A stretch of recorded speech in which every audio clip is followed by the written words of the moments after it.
पानी की जो गवर्नमेंट ने रेट फिक्स की है, क्या वो जायज़ है कि अपनी मनमानी रेट पे लोग बेच सकते हैं? बिस्मिल्लाहिर्रहमानिर्रहीम।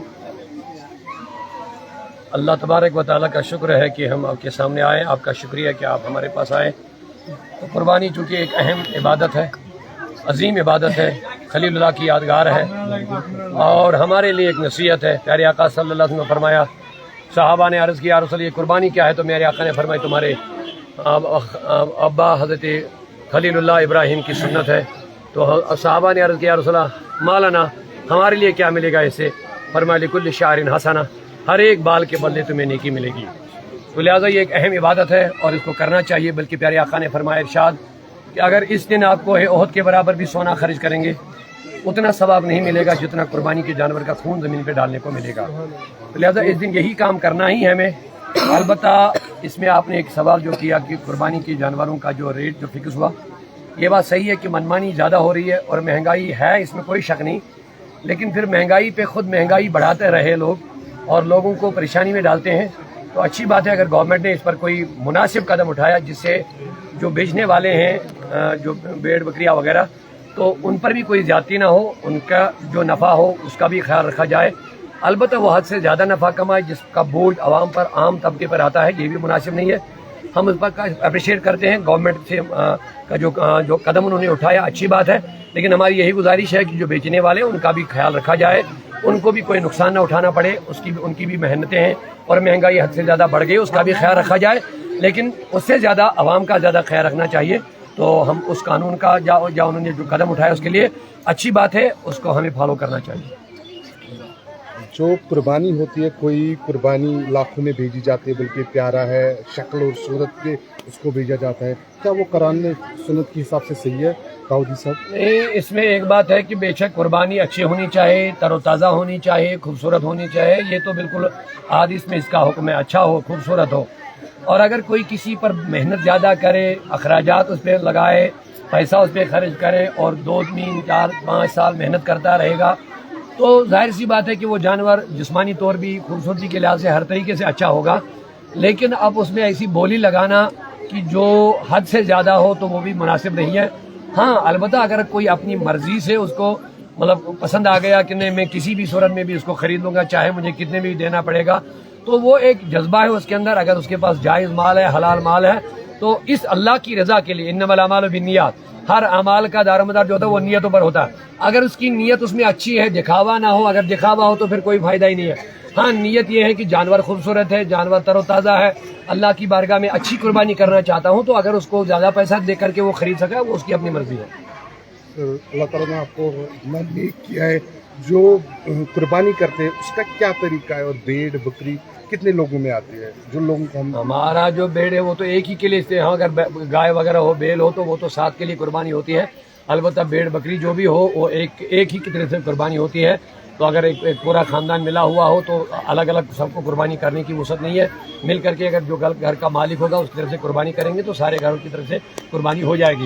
लेकिन अगर घर में सारे लोग अपना अपना आमदनी है, उनका खर्चा अलग है, अगरचे वो एक ही मकान में रहते हैं लेकिन अपनी आमदनी खर्चा वगैरह उनका इतना बढ़ता है कि उन पर कुर्बानी वाजिब हो जाती है, तो फिर उनको अपनी तरफ से कुर्बानी करनी चाहिए। कुर्बानी का सही तरीका यही है, कुर्बानी के 3 दिन होते हैं, 10वीं, 11वीं और 12वीं तक। लिहाजा इन 3 दिनों में कुर्बानी करना सबसे पहले दिन अफजल है, फिर उससे कम दूसरे दिन, फिर उससे कम अफजल वो तीसरे दिन है। तो बेहतर यही कि पहले दिन करे और कुर्बानी अच्छे तरीके से करे, यही हुक्म है। अपने हाथ से करे और अपने अहले खाना उसके सामने रहे, क्योंकि प्यारे आका सल्लल्लाहु अलैहि वसल्लम ने फरमाया हज़रत फातिमा से कि कुर्बानी के जानवर के पास आया करो, क्योंकि इसका पहला खून का खतरा जब ज़मीन पे गिरता है तो अल्लाह ताला सारे लोगों की बख्शिश फरमा देता है।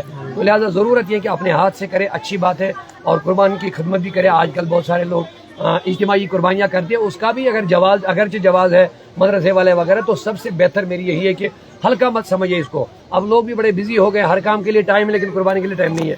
दे दिया नकद पैसा किसी मदरसे में, चलो हमारे तरफ कुर्बानी कर लेना। लेकिन असल कुर्बानी की जो रूह है वो ये है कि जानवर की खिदमत करे, जानवर को पाले पोसे अच्छे तरीके से, क्योंकि रिवायतों में ये भी आता है कि उसका जो गोबर है, पेशाब है, जितना भी है, ये भी क़यामत के दिन मीज़ान में वज़न किया जाएगा इसका। اور اس کی خدمت جو آپ چارہ کھلا رہے ہیں یہ بھی میزان میں وزن کیا جائے گا. لہٰذا زیادہ سے زیادہ شوق اور محبت اور جذبے کے ساتھ خلوص کے ساتھ قربانی کرنی چاہیے, اپنے ہاتھ سے کرنی چاہیے, اپنے گھر میں کرنی چاہیے, اور اس کا جو گوشت ہے اپنے خاندان میں تو ہے ہی, اپنے پڑوسیوں کو بھی پہنچائے, غربا کو پہنچائے, رشتہ داروں تک پہنچائے. اس میں یہ بھی فلسفہ کہ رشتہ داروں کے ساتھ صلہ رحمی کرنا یہ تو اسلام کا اولین ہمارے اوپر حکم ہے. لہذا اگر قربانی کا گوشت خود اپنے ہاتھ سے بانٹے, رشتہ داروں تک پہنچائے, ہمسایوں تک پہنچائے, تو میرے آقا نے فرمایا جو چاہتا میرے رزق میں اور عمر میں برکت ہو اس کو رشتہ داروں کے ساتھ حسن سلوک کرنا چاہے.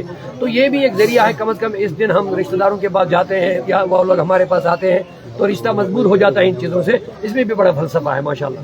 داؤدی صاحب, آج کل جو قربانی کرتے ہیں اس میں جو بانٹا جاتا ہے رشتہ داروں میں زیادہ اور سب سے کم اپنے پڑوسیوں کو دیا جاتا ہے, نہیں, اس کے شریعت اور حکم یہی ہے کہ اس کے 3 حصے کیے جائیں. اگر بانٹنا ہے تو سب کو برابر دے دو. اچھی بات یہی ہے, اسی میں للہیت ہے, اسی میں خلوص ہے. ہاں اس میں ایسے کرتے ہیں کہ کچھ لوگوں کے لیے زیادہ رکھتے ہیں, کوئی بڑا آدمی ہوتا ہے اس کے لیے الگ سے رکھتے ہیں. اس میں وہ چیز نہیں پائی جائے گی جو اسلام کی روح ہے, برابری, سواؤن, ہم سب ایک ہے اس بارے میں. لیکن اس کا خیال رکھا جائے, خاص کر اگر زیادہ غربا کا خیال رکھا جائے. ہمارے تو بڑے لوگ جو ہوتے ہیں وہ تو خود بھی قربانیاں کرتے ہیں, لیکن غریب لوگوں کے پاس بیچاروں کو ہوتا ہی نہیں کچھ. زیادہ بہتر یہ ہے کہ ان تک بھی اپنا حصہ برابر پہنچنا چاہیے. داؤدی صاحب, عید کا پیغام لاسٹ میں جاتے جاتے عید کا پیغام میری گزارش ہے, عید اسلام یہ کوئی دنیاوی تہوار نہیں, کوئی میلہ ٹھیلا نہیں ہے. یہ واقعی اسلام کا ایک اہم یادگار دن ہے. اس میں ہمیں قرآن و سنت کی پابندی کرنی چاہیے, شریعت کی پابندی کرنی چاہیے, غیر شرعی کاموں سے بچنا چاہیے. آپ دیکھ لیجئے ہر دن میں ہمیں 5 نمازیں فرض ہیں, لیکن عید کے دن ہمارے اوپر ایک اور نماز واجب کر دی جاتی ہے. تو اس کا یہ مطلب کہ ہمیں عید کی وجہ سے ہمیں گمراہ نہیں ہونا ہے, غافل نہیں ہونا ہے, بلکہ اور زیادہ اللہ کا شکر کرنا ہے. نماز ہمارے اوپر بڑھا دی گئی ہے. اس کا کیا مطلب ہے؟ اس کا یہ مطلب کہ اللہ سے رشتہ جوڑو. آج عید ہوتی ہیں تو لوگ نوجوان نکلتے ہیں باغوں میں, پارکوں میں, بے حیائی, بے روی, گپ شپ کرنے کے لیے فضول اور غیر شرعی, غیر اسلامی کاموں میں مبتلا ہو جاتے ہیں. یہ اسلام کی تعلیمات نہیں ہے, یہ امت مسلمہ کے لیے اچھی بات نہیں ہے. ہمیں عید سنت کے مطابق, اور سادگی کا مطلب یہی ہے شریعت کا جو حکم ہے اسی کے مطابق غربا کا بھی خیال رکھا جائے, یتیم و مفلوق الحال لوگوں کا خیال رکھا جائے, اور اپنے اہل خانہ پر بھی اگر آپ خرچ کریں تو جائز طریقے سے کریں, اور ان کو بھی تعلیم اسلام ہی پر کاربند رکھے. پیغام عید یہی ہے. آپ دیکھ لیجئے قربانی جو ہے یہ اللہ کی مرضی کے سامنے اپنے بیٹے کی قربانی کی یادگار ہے. اب ہم کو نہ نماز پڑھے, نہ روزہ, نہ عبادت, نہ کچھ کریں, شریعت کی پاسداری نہیں کریں گے, غیر شرعی کام, حرام کاموں میں مبتلا, تو پھر کون سی قربانی ہے؟ تو قربانی کا فلسفہ سمجھ لیجئے یہ ہے کہ ہم اللہ کے سامنے اپنی ساری خواہشات کو قربان کریں, ان کو ذبح کریں, اللہ کی مرضی اور رسول کی مرضی کو سامنے رکھے. بس. شکریہ داؤدی صاحب.